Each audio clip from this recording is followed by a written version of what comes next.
So this morning, part of the insight I had was related to um, a more open, creative sense of self.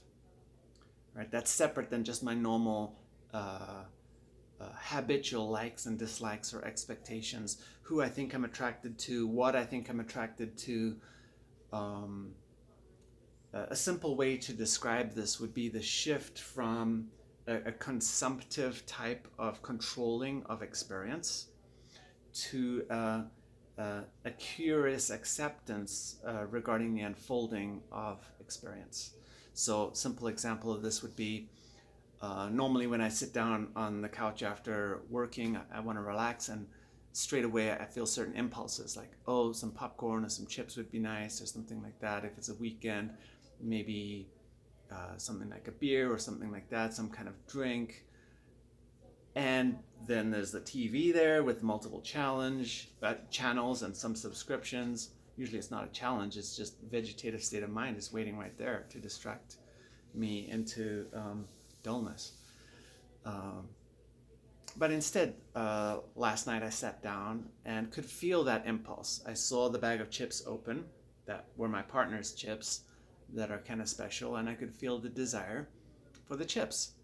And instead of needing to reach for the chips, I enjoyed feeling the desire for the chips. I enjoyed the sensations that I felt in my face, that I felt in my throat, that I felt in my stomach, that I felt in my shoulders. And then what I might normally describe as anxiety or frustration, some heat, right? That I'm not eating the chips, that I'm not giving myself that I'm not just doing the habitual thing. And I enjoyed being with that which normally I would not enjoy, right? So this is it's a different approach to engaging life, right? And I would say it's a more empowered approach. It's an approach that says that's more willing to be open and ask the question, what is this? Who am I? What is here?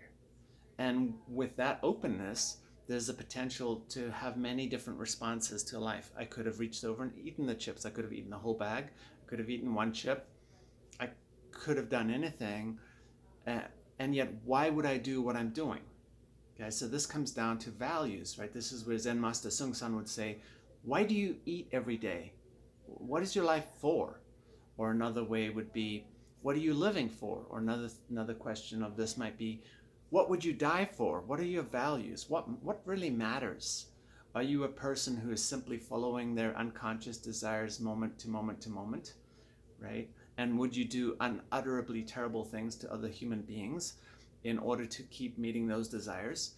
Or are you living according to a deeper spiritual impulse of certain values that would hold you in check, that you would consciously choose to maybe physically die rather than do certain actions, because to do those actions would already make your life not worth living to you, right? That you're living for some purpose.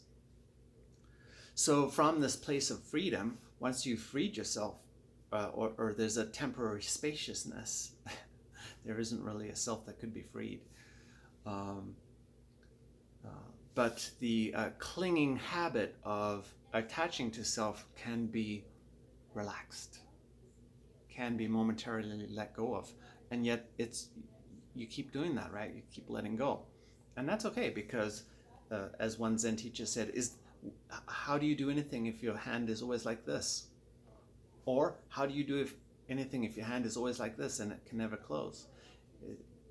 And in Korean Buddhism, they talk about loose dharma, tight dharma. So it's the yin and the yang. So there's no problem with the self. It's just that the self is just a tiny, tiny piece of the vastness of existence.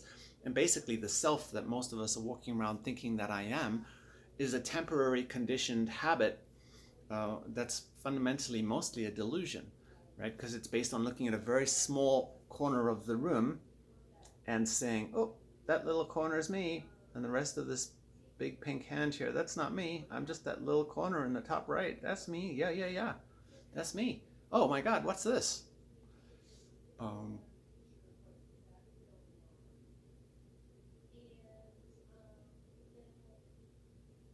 so perhaps the first step in stepping out of this trapped, addicted, tight sense of self is to start to notice the ways that you are clinging to your sense of self and the pain of that, and feel compassion and grief for yourself because of that, because there's something so much bigger. And the vastness of everything that's unfolding,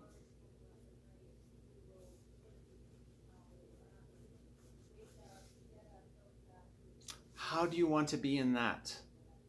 I'm sorry, guys, but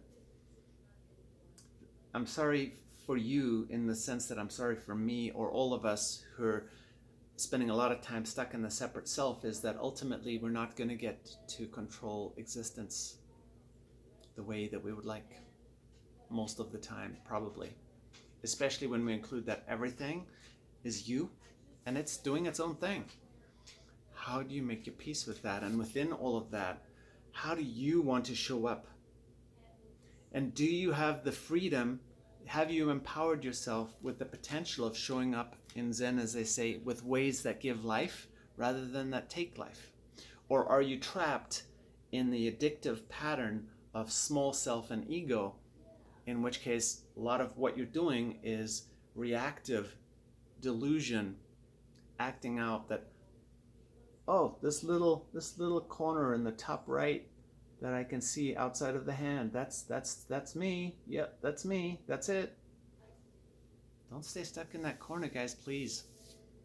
Our world needs you, and it needs you awake, and it needs you to take up a practice that overcomes this addictive clinging to the small self. Honestly, it feels better to live that way.